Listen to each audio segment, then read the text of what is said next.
Hello everyone, good evening to all of you. मैं अंजलि स्वागत करती हूँ आप सभी का इम्पैक्ट एकेडमी यूट्यूब चैनल पर। होप सो कि आप लोग अच्छे होंगे और अपना काम जो है प्रॉपर कर रहे होंगे। तो आज हमारी रहने वाली है सेकंड लास्ट क्लास, जो कि आपका टॉपिक रहेगा इलेक्ट्रिक पोटेंशियल एंड कैपेसिटेंस। ठीक है, कंबाइन यहाँ पे हम दोनों टॉपिक्स को कवर करते हुए चल रहे हैं। तो आफ्टर 2 क्लासेज ये जो चैप्टर है आपका ये कंप्लीट हो जाएगा एंड देन फिर हम नेक्स्ट जो है वो मूव करेंगे। ठीक है, तो फटाफट से एक बार जो है कनेक्ट हो जाएं सभी, देन हम स्टार्ट करते हैं आज की हमारी क्लास को। ओके जी, कनेक्ट हो जाएं सभी फटाफट से and share our class. We will start this today, right. चलिए, क्वेश्चन नंबर आपके पास 33 है। 32 तक क्वेश्चन जो है हम यहाँ पे कंप्लीट कर चुके हैं with the previous classes. Okay, question क्या कह रहा है? The mean electric energy density between the plates of A charge capacitor is.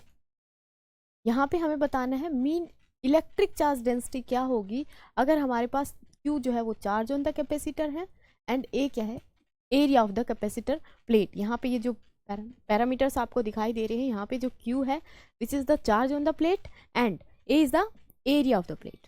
ठीक है, अच्छा जी, यहाँ पे एप्सिलॉन नॉट क्या है? इलेक्ट्रिकल परमिटिविटी है, ये हमें पता है ऑलरेडी, हम इसको डिस्कस कर चुके हैं। तो हमें बताना है यहाँ पे इलेक्ट्रिक एनर्जी डेंसिटी। अब एक बात बताओ, एनर्जी जो स्टोर होते हैं मेरे पास कैपेसिटर के अंदर वो कितनी होती है? U is equal to, energy जो होती है वो कितनी होती है? U is equal to half of C V square, half of C V square. In terms of अगर हम बात करते हैं यहाँ पे कैपेसिटेंस एंड वोल्टेज की।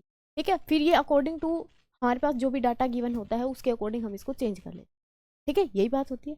अब कैपेसिटर जो है, कैपेसिटेंस किसके इक्वल होता है? अगर हम पैरेलल प्लेट की बात कर रहे हैं, ये प्लेट्स हैं, दो प्लेट हैं इस तरीके से, अपने पास दो यहाँ पे प्लेट्स हैं और उनमें क्या है, इस तरीके से सेपरेशन है and this separation is D you can say, and A is the area of the plate and Q is the charge on the plate। एक पे प्लस Q होगा, एक पे माइनस Q होगा, सिंपली यही होगा। ठीक है, अच्छा यहाँ से अगर हम C की बात करते हैं, जो C है अपने पास वो किसके इक्वल होता है? C जो है किसके इक्वल होता है? That is equal to 4 pi epsilon naught. नहीं, अगर हम पैरेलल प्लेट्स की बात करते हैं तो हमारा जो C है, दैट इज ये जो कैपेसिटेंस है, ये किसके इक्वल होगा? बताना है यहाँ से, कैपेसिटेंस किसके इक्वल होगा?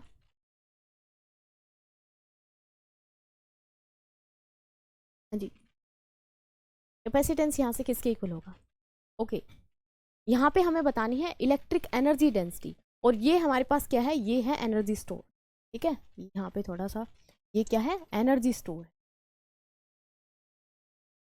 Energy store in capacitor. ठीक है, हम बात कर रहे हैं किसकी? इलेक्ट्रिक एनर्जी डेंसिटी की, energy density, and this energy density is equal to half of epsilon naught E square. क्या रहती है अपने पास energy density? That is half of epsilon naught E square. ठीक है, अब यहाँ से ई देखें तो ये क्या है मेरे पास? जो पैरामीटर्स हैं यहाँ पे लिखे हुए वो क्या है? ई है मेरे पास electric field. This is nothing but this is electric field. ठीक है, ये अपने पास इलेक्ट्रिकल परमिटिविटी है ही। अब अकॉर्डिंग टू गोज लॉ के अकॉर्डिंग हम यहाँ पे क्या निकालते हैं? दोनों प्लेट्स के बीच में इलेक्ट्रिक फील्ड निकालते हैं। दोनों प्लेट के बीच में पैरेलल प्लेट कैपेसिटर है, तो वहाँ पे दो, या मेरे पास दो इनफाइनाइट शीट की हम बात करते हैं वहाँ पे, और उनके बीच में जो इलेक्ट्रिक फील्ड आता है by using the Gauss law and which comes out to be E is equal to sigma by epsilon naught. कितना रहता है अपने पास? Sigma by epsilon naught. ठीक है, sigma is surface charge density, epsilon naught is electrical permittivity. ठीक है, यहाँ से सिग्मा की अगर बात करते हो तो सिग्मा क्या है? सरफेस चार्ज डेंसिटी, यानी कि charge per unit area. This is charge per unit area, so put here the value of sigma, that is Q by A epsilon, right. जब हम ये E की वैल्यू यहाँ पे पुट करते हैं ऊपर वाली इक्वेशन में, तो हमारे पास एनर्जी डेंसिटी क्या बनेगी? एनर्जी डेंसिटी क्या बनेगी यहाँ से बताओ? U बनेगा, U is equal to half of epsilon naught as it is, और यहाँ पे रखेंगे Q बाय में A epsilon naught whole square. ये आएगा, इलेक्ट्रिक फील्ड का स्क्वायर है तो इलेक्ट्रिक फील्ड का स्क्वायर कर देंगे यहाँ पे। ठीक है जी, तो यहाँ पे जब इसको सॉल्व करेंगे तो हमारे पास क्या मिलेगा अपने को? Half of epsilon naught Q square divided by A square epsilon naught का स्क्वायर। एक एप्सिलॉन से एक epsilon cancel out and that net we will get Q square by 2 epsilon naught A square, 2 epsilon naught A square. This is the electric field electric energy density for a parallel plate capacitor, the value is comes out to be q square by 2 epsilon naught a square, right. यही बनेगी अपने पास energy density की value, ठीक है। तो ये ध्यान रखना, ये हमारे पास एनर्जी डेंसिटी का फॉर्मूला है, और ऊपर वाले की अगर बात करें तो ये क्या है, एनर्जी स्टोर जो कि कैपेसिटर के अंदर हो रही है। समझ में यहाँ तक बात, ठीक है। तो कौन सा ऑप्शन यहाँ पे अपने पास करेक्ट रहेगा, q square by 2 epsilon not a square, that is your A option will be the correct, ठीक है। आपका जो ए ऑप्शन है यहाँ पे क्या रहेगा, करेक्ट रहेगा, ठीक है जी, समझ आया। चलिए नोट करिए क्वेश्चन को।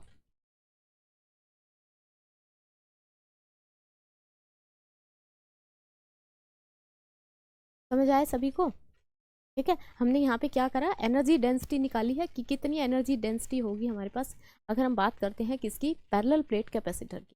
तो एनर्जी डेंसिटी होगी half epsilon naught E square, E is the electric field, and by using the Gauss law we will find out the electric field in between the two plate, two infinite plate, and that comes out to be sigma by epsilon naught, ठीक है। ये दोनों के बीच की है, अगर एक plate पे हम बात करते तो वहाँ पे एक्सप्रेशन में आता है अपने पास सिग्मा बाई 2 एप्सिलॉन नॉट, फिर हम दोनों के बीच में अगर निकालते हैं तो कितना आएगा, सिग्मा बाई एप्सिलॉन नॉट, ठीक है। अगर डिफरेंट चार्जेस हैं दोनों प्लेट्स के ऊपर तो यह आ जाएगा, सिग्मा क्या है, surface charge density, and surface charge density is a charge per unit area, so we will put the value of this and we will get that energy density comes out to be q square by 2 epsilon naught a square, right।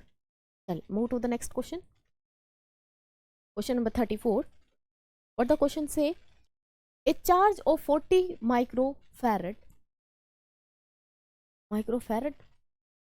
Micro कुलाम आएगा क्योंकि charge बोल रहे हैं ना, और charge की unit क्या होती है, ऐसा यूनिट कुलाम होती है, ठीक है। कुलाम is given to be a capacitor having the capacitance C is equal to 10 microfarad, stored energy बतानी है, किसमें बतानी है, अर्ग में, किसमें बतानी है आपको, अर्ग में बतानी है।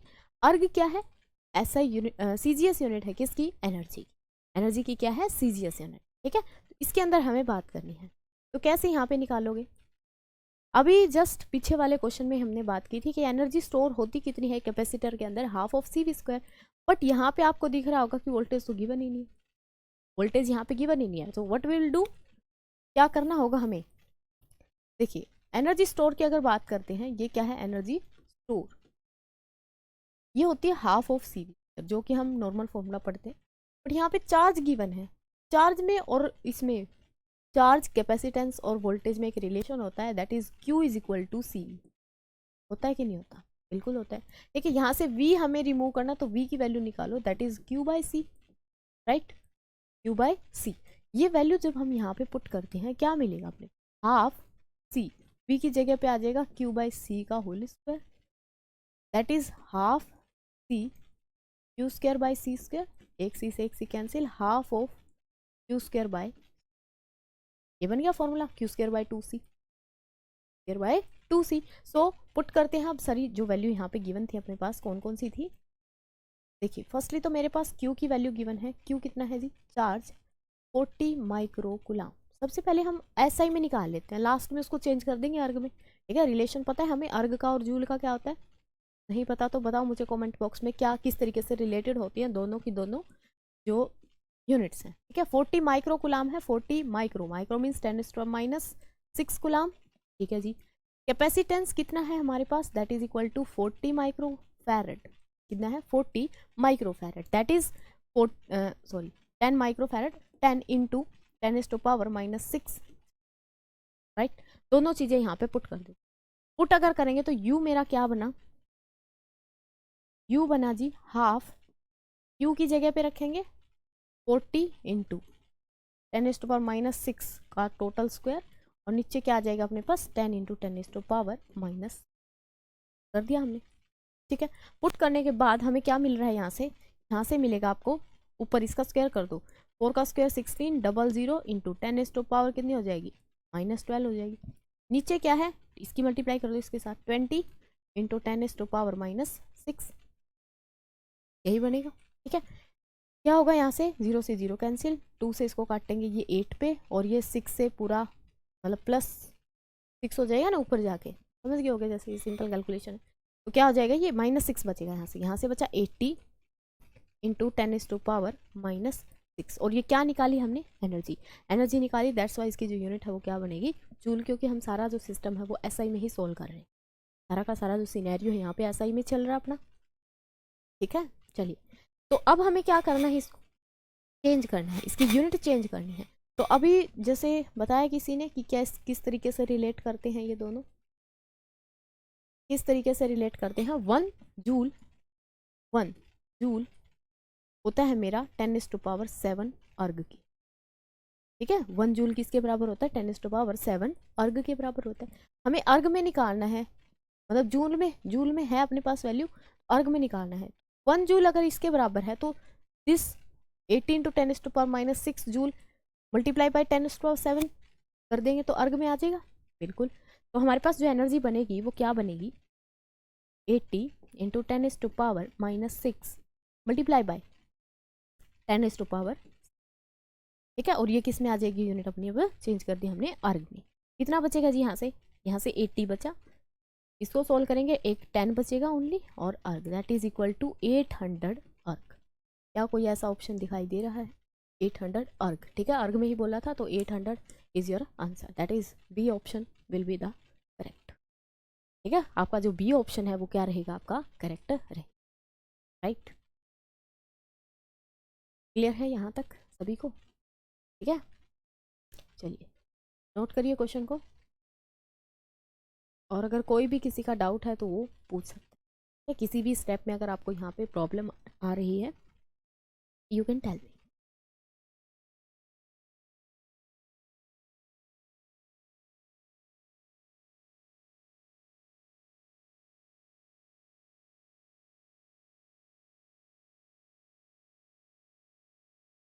हाँ जी, नोट कर लिया सभी ने, ठीक है। चलिए move to the next question, question number 36। When a lamp is connected in series with capacitor, जब हम एक लैंप को एक कैपेसिटर के साथ क्या करते हैं, सीरीज में कनेक्ट करते हैं।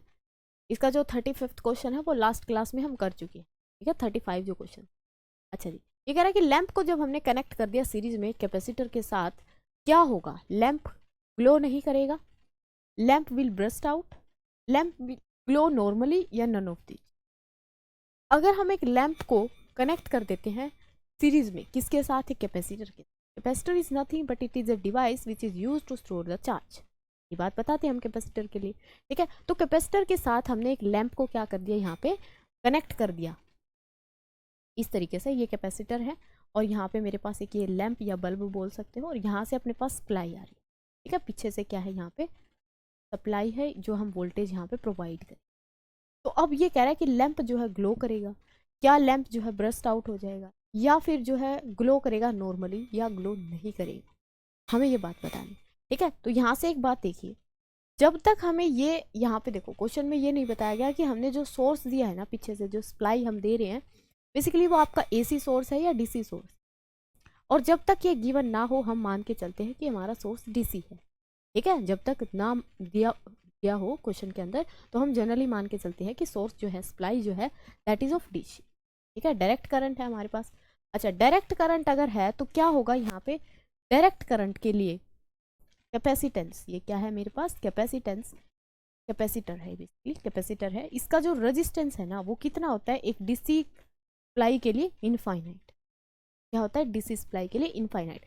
जैसे ही हम यहाँ से सप्लाई ऑन करेंगे, चार्ज, ये जो कैपेसिटर है ये क्या होगा, चार्ज होगा, एंड एक बात यहाँ से लिखोगे, when capacitor is fully charged, capacitor is fully charged, then what's happen, then it block किसको, डीसी, डीसी को क्या कर देगा, ये ब्लॉक कर देगा, यानी कि डीसी को पास ही नहीं करेगा। अब डीसी आगे जाएगी ही नहीं, तो ये बल्ब क्या ग्लो करेगा, बल्ब ग्लो करेगा, बिल्कुल भी नहीं करेगा, ठीक है। तो यहाँ पे लिखेंगे नोट ग्लो, ये ऑन ही नहीं होगा। ऑन क्यों नहीं होगा, क्योंकि सप्लाई ही नहीं आ रही इसके पास, जब वोल्टेज ही नहीं पहुंच रही तो कैसे ग्लो कर सकता है, और वोल्टेज को स्टॉप डाउन कौन कर रहा है वहां पे, दैट इज कैपेसिटर, ठीक है। तो कैपेसिटर क्या करता है, जब फुली चार्ज हो जाता है तो डीसी को ब्लॉक करने का काम करता है, या हम कहेंगे कि डीसी के लिए जो कैपेसिटर है उसका रेजिस्टेंस कितना होता है, that is infinite. Capacitor only work on the AC, AC के ऊपर ही ऑपरेट होता है, डीसी के लिए हम इसको यहाँ पे यूज नहीं कर सकते। तो जितने भी डीसी कंपोनेंट है वहां पे आपको कभी भी कैपेसिटर देखने को नहीं मिलेगा, ठीक है, क्योंकि वो सप्लाई को आगे पास ही नहीं करता, ठीक है ना। तो ये बात ध्यान रखना कैपेसिटर के लिए, ठीक है जी। तो यहाँ पे क्या कौन सा ऑप्शन अपना करेक्ट बनेगा, दैट इज नोट लो, यानी कि ऑप्शन ए आपका क्या रहेगा, करेक्ट ऑप्शन रहेगा, ठीक है। अब यहाँ पे क्वेश्चन में अगर ये दे देता कि बताओ जब हमने एसी को अप्लाई किया, तो एसी अप्लाई करते तो क्या करता है, ये पहले चार्ज होता है, यानी कि बल्ब थोड़ी देर के लिए गर्म, थोड़ी देर के लिए ग्लो नहीं करता, लेकिन आफ्टर दैट जब अपना जो कैपेसिटर है फुली चार्ज हो जाता, तो वो सारी की सारी सप्लाई जो है आगे भेज देता और जो है बल्ब जो है ऑन रहता, ठीक है। लेकिन बल्ब या फिर लैंप के केस में हम कैपेसिटर यूज़ नहीं करते, क्योंकि कैपेसिटर का काम क्या है, चार्ज को स्टोर करना और फिर चार्ज को मतलब डिस्चार्ज होना अपने आप से, कि चार्ज को लॉस करना, यही काम है कैपेसिटर का, ठीक है। तो जैसे हमने को कोई मशीनरी ऑपरेट करनी है या फैन हो गया जिस तरीके से अपना, उनके अंदर कैपेसिटर का यूज़ किया जाता है, ठीक है ना। लैंप वगैरह के अंदर हम यूज़ नहीं करते, वहाँ पे रजिस्टर्स होते हैं हमारे, रजिस्टर या फिर जैसे फ्यूज़ वायर जो हम यूज़ करते हैं, वहाँ पे भी रजिस्टेंस का कंसेप्ट होता है कि उसका लो रेजिस्टेंस रखना है अपने को, हाई रेजिस्टेंस रखना, अकॉर्डिंग टू दैट वो हम वहाँ पे सेट करते हैं, ठीक है जी। समझ में आई ये बातें, ओके। चलिए move to the next question, question number 37। If a dielectric substance is introduced in between the plates of a charged air gap capacitor, ठीक है, इसकी एनर्जी बताओ कैपेसिटर की क्या हो जाएगी। हमारे पास क्या है, एक पैरेलल प्लेट कैपेसिटर है, parallel plate capacitor you know कि इस तरीके से दो प्लेट्स होती हैं और उनके बीच में कुछ गैप होता है, ठीक है। इस पे एक पे मान लेते हैं पॉजिटिव चार्ज होगा इस तरीके से, एक पे नेगेटिव चार्ज, तो इन प्लेट के बीच में चार्ज को स्टोर किया जाता है और उस डिवाइस को हम कैपेसिटर बोलते हैं, सिंपल। इनके बीच में ये कह रहा है कि डी डिस्टेंस है, तो यहाँ पे पहले क्या था, एयर गैप था, यानी कि कुछ भी नहीं था। फिर हमने एक डाइलेक्ट्रिक स्लैब को क्या कर दिया, डाइलेक्ट्रिक सब्सटेंस को इसके अंदर इंट्रोड्यूस कर दिया। अब डाइलेक्ट्रिक सब्सटेंस होगा, उसका कुछ डाइलेक्ट्रिक कांस्टेंट भी होगा, क्या होगा, डाइलेक्ट्रिक कांस्टेंट होगा, say that dielectric constant is के। हम मान लेते हैं कि वो डाइलेक्ट्रिक कांस्टेंट क्या है हमारे पास, के है। तो उसका जो कैपेसिटेंस है वो क्या होगा, हमने इसका मतलब देखा भी था कि कैपेसिटेंस क्या हो जाता है जब हम डाइलेक्ट्रिक स्लैब को इंट्रोड्यूस करते हैं, तो वो इंक्रीज हो जाता है के टाइम्स। डाइलेक्ट्रिक स्लैब डाल ही क्यों रहे हम, हमारी जो प्रॉपर्टीज है उनको एनहांस करने के लिए डाल रहे हैं ना, अदरवाइज तो उसको नहीं डालते हम। तो उसका जो कैपेसिटेंस है वो क्या हो जाता है आफ्टर इंट्रोड्यूसिंग ए डाइलेक्ट्रिक स्लैब। ये डाइलेक्ट्रिक का क्या मतलब है, इंसुलेटिंग स्लैब यहाँ पे, ठीक है, कंडक्टर नहीं होना चाहिए, कोई मेटल की सीट हम यहाँ पे इंट्रोड्यूस नहीं करेंगे, ठीक है। तो डाइलेक्ट्रिक मीन्स इंसुलेटर, यहाँ पे कुछ हम इनके बीच में डाल देते हैं ताकि इसकी जो कैपेसिटी है ना चार्ज स्टोर करने की, वो क्या हो जाए, इंक्रीज हो जाए, ठीक है। दैट्स वाई इसका जो कैपेसिटेंस है वो भी इंक्रीज करेगा, बिल्कुल, ठीक है। अब ये कह रहा है कि इसके अंदर जो एनर्जी होगी ना, एनर्जी ऑफ कैपेसिटर, वो क्या होगी, एनर्जी स्टोर। एनर्जी स्टोर होती कितनी है, U half of C V square, कितनी होती है, half of C V square, right. तो अब यहाँ पे एनर्जी क्या करेगी अपनी, ज्यादा होगी कि कम होगी, हाँ जी, ज्यादा होगी या कम होगी। वोल्टेज की टर्म में अगर बात ना करते हुए हम यहाँ पे देखो, ठीक है, वोल्टेज की टर्म में यहाँ पे बात नहीं करेंगे, हम बात करेंगे क्यू स्क्वायर बाई 2c वाले फॉर्मूले, half of Q square C. Why not voltage, क्योंकि वोल्टेज क्या है, एक पोटेंशियल है जो कि क्या करता है, मतलब कि कितना चार्ज स्टोर होगा या चार्ज की मूवमेंट को एक तरीके से वहाँ पे बताता है। दैट्स वाई हम चार्ज यहाँ पे ले लेंगे स्टैटिक और क्यू सी।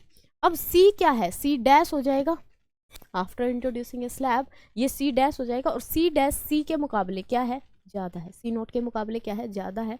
अगर ये ज़्यादा होगा तो एनर्जी क्या करेगी मेरी, नीचे वाली वैल्यू अगर यहाँ से ये इंक्रीज करती है, ये वैल्यू इंक्रीज करती है, तो ये क्या करेगा, डिक्रीज करेगा ऑब्वियसली। तो यहाँ पे हमारी जो एनर्जी है वो क्या कर जाएगी, डिक्रीज, एनर्जी क्या होगी, डिक्रीज होगी, समझ में आई,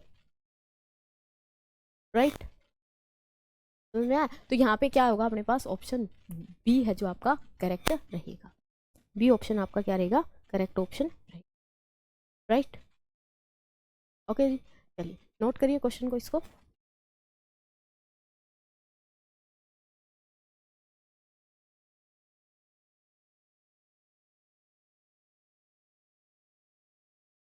ठीक है। चलिए नेक्स्ट क्वेश्चन है हमारे पास, द कंडेंसर नहीं आएगा यहाँ पे, कैपेसिटर बेसिकली, एक अगर हमारे पास कैपेसिटर है, the capacitance of the capacitor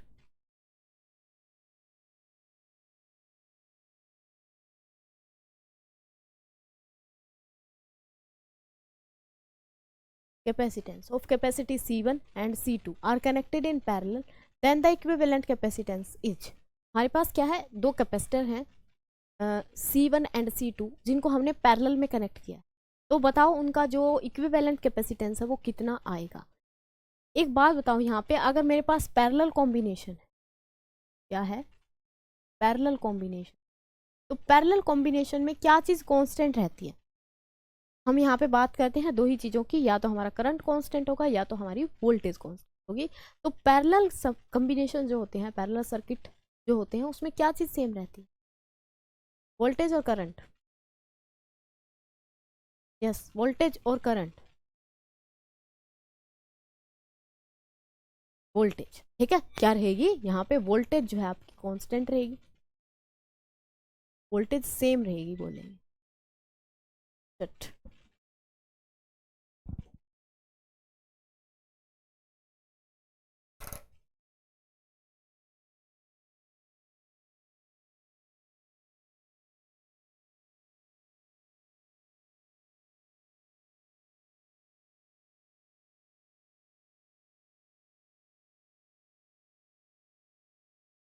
ये क्या हो गया,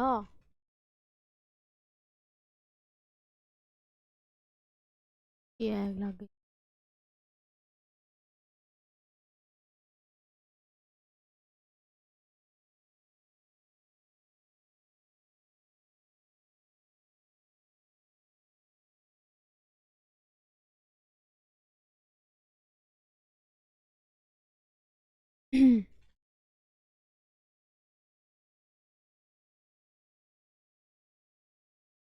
हेलो सर, एकेडमी में ही हो क्या आप। अच्छा, लाइट चली गई सर, वो फिर आएगी क्या, अभी यही पूछ। हाँ, पता नहीं, ये बंद हो गया सर सारा। नहीं, चल ही रही थी, 20 मिनट की हुई थी अभी तक तो। ठीक है सर, ओके सर, मैं वेट कर